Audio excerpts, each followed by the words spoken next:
દાહોદ જિલ્લાના સંજેલી તાલુકાના એક ગામમાં એક ચોંકાવનારી ઘટના સામે આવી છે। 35 વર્ષીય પરિણીત મહિલા પર સ્થાનિક લોકોએ અમાનવીય અત્યાચાર ગુજાર્યો છે। મહિલા પર ગામના એક યુવક સાથે પ્રેમ સંબંધ હોવાનો આરોપ મૂકી 15 લોકોના ટોળાએ તેને નિર્વસ્ત્ર કરી ઢોર માર મારી અને બાઇક પાછળ સાંકળથી બાંધી રોડ પર ઢસડી હતી।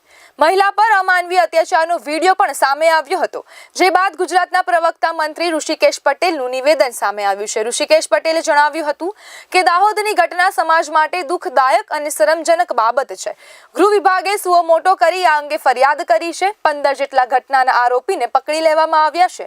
આવી ઘટનામાં સખત કાર્યવાહી થશે। સમાજમાં આ રીતે થતી બનતી ઘટનાઓ એ સમગ્ર ગુજરાત અને સમગ્ર સમાજો માટે એ ખૂબ દુઃખદાયક અને શરમજનક ઘટના છે।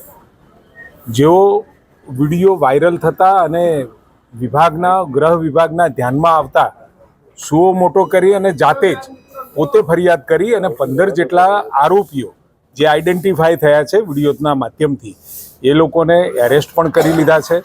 અને એ બાબતે જે કલમો અથવા તો જે પ્રકારે ગુનાની ગંભીરતા હતી એ જોતા જે કલમો શક્ય હોય એ બધી લગાવી અને તાત્કાલિક એમને પકડી લીધા છે। એટલે આવી પ્રકારની જે ઘટના બની